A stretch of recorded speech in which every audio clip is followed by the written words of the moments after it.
عزیز دوستوں، بزرگوں اور بھائیوں، حاضرین و سامعین،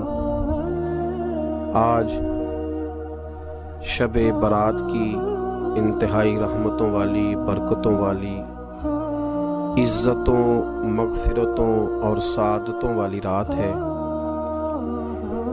آج ہی وہ نصیبوں والی گھڑیاں ہیں جب اللہ تبارک و تعالی نبی پاک صلی اللہ علیہ وسلم کی امت میں سے بنو کلب کی بکریوں کے بالوں کی تعداد کے مطابق لوگوں کی مغفرت فرمائے گا۔ عزیز دوستوں، بزرگوں اور بھائیوں، چونکہ یہ شب برات کی رات ہے تو اس رات بہت سارا اہتمام اور بہت ساری چیزوں کی ہمیں ضرورت ہے، اور جن حالات کا، جن آزمائشوں کا اس وقت امت مسلمہ اور پوری دنیا کو سامنا ہے، ان میں بہت زیادہ ضرورت ہے کہ ہم اپنے گھروں میں، مساجد میں، اپنے اپنے مصلی پر بیٹھ کر اپنے رب کریم کو یاد کریں، اس کے حضور ناز اپنی پیشانی کو جھکائیں اور اس سے اپنے اپنے حصے کی خیرات طلب کریں۔ یاد رکھیے گا کہ یہ وہ مقدس گھڑیاں ہیں کہ مغرب سے لے کر صبح صادق تک اللہ تبارک و تعالی آسمان دنیا پر نزول جلال فرماتا ہے جو اس کی شان کے لائق ہے، اور وہ اعلان فرماتا ہے آج کی رات کہ ہے کوئی بخشش مانگنے والا میں اسے بخش دوں، ہے کوئی رزق طلب کرنے والا میں اسے رزق عطا کروں، ہے کوئی میری بارگاہ سے اس بات کا سوالی کہ میں اس کے اوپر کرم فرماؤں۔ بس ضرورت کس چیز کی ہے؟ ضرورت اس چیز کی ہے کہ ہم نے یہ جو حدیثیں بار بار سنی ہوئی ہیں ان پر غور کریں، اور یہ نہ سوچیں کہ یہ پچھلے سال بھی ہم نے بات سنی تھی،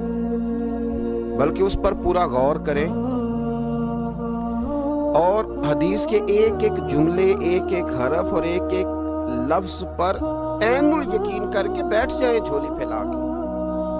اور عرض کریں کہ اللہ تمہارے اوپر فضل فرما، اللہ تو ہمارے اوپر رحم فرما۔ تو کوشش کریں کہ بہت زیادہ استغفار پڑھا جائے آج کی رات میں، اور کوشش کریں کہ سورہ یاسین کی تلاوت کی جائے، سورہ ملک اور سورہ واقعہ کو پڑھا جائے، اور درود و سلام کثرت کے ساتھ نبی پاک صلی اللہ علیہ وسلم کی بارگاہ عالی مرتبت میں عرض کیا جائے، اور یقین کے ساتھ، ایمان کے ساتھ اللہ کے حضور یہ دعا مانگی جائے کہ اللہ تو رحمت والا معاملہ فرما، درگزر والا، فضل والا معاملہ فرما۔ ہوتا یہ ہے کہ اللہ تبارک و تعالی بن مانگے اپنے بندوں کو بہت ساری نعمتیں عطا فرماتا ہے،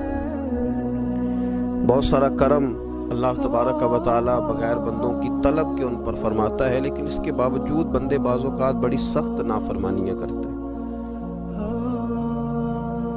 اور بہت ساری جگہوں پر وہ اللہ تبارک و تعالی کی نہ صرف یہ کہ ناشکری کرتے ہیں، حکم عدولی کرتے ہیں، بلکہ اس کے غضب کو آواز دیتے ہیں۔ ظلم کیا جاتا ہے، حدود اللہ سے تجاوز کی جاتی ہے، غریبوں کا حق کھایا جاتا ہے، لاوارث، یتیم، کمزور لوگوں کے ساتھ جب زیادتیاں حد سے بڑھ جاتی ہیں تو پھر اللہ ناراض ہو جاتا ہے، پھر وہ بہت ساری جگہوں پہ اپنے بندوں کو آزمائش میں بھی مبتلا کرتا ہے۔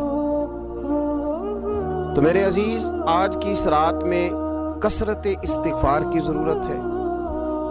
اللہ تبارک و تعالیٰ کو منانے کی ضرورت ہے، اس کے فضل کو آواز دینے کی ضرورت ہے۔ ہم انسان ہیں، بھول جاتے ہیں، بشر ہیں، بے خبر ہیں، ہلاکت کی دعا کیوں مانگیں؟ تو ہم کئی دفعہ بھول جاتے ہیں، کئی دفعہ ہمارے ساتھ اس طرح کا معاملہ ہو جاتا ہے کہ ہمیں سمجھ نہیں آتی کہ اب ہمیں کون سا رستہ اختیار کرنا ہے۔ تو اس موقع پر اللہ کو منانا چاہیے، رب کریم کی رحمت کو آواز دینی چاہیے۔ دیکھیے حضرت سیدنا آدم علیہ نبینا علیہ الصلاۃ والسلام سے ایک خطائے اجتہادی ہو گئی، اللہ تبارک و تعالی نے ایک درخت کے پاس جانے سے منع کیا تھا، لیکن مشیت ایزوی کے حضرت آدم وہاں چلے گئے۔ اور پھر جب انہیں محسوس ہوا نا کہ میرا رب ناراض ہو گیا ہے اور وہ زمین پہ تشریف لے آئے، تو 300 سال انہوں نے رو کے گزارے۔ یہاں تو خشک ہو گئی ہیں لوگوں کی آنکھیں۔ اب بھی لوگ ٹی وی کی خبروں پر زیادہ توجہ دیتے ہیں،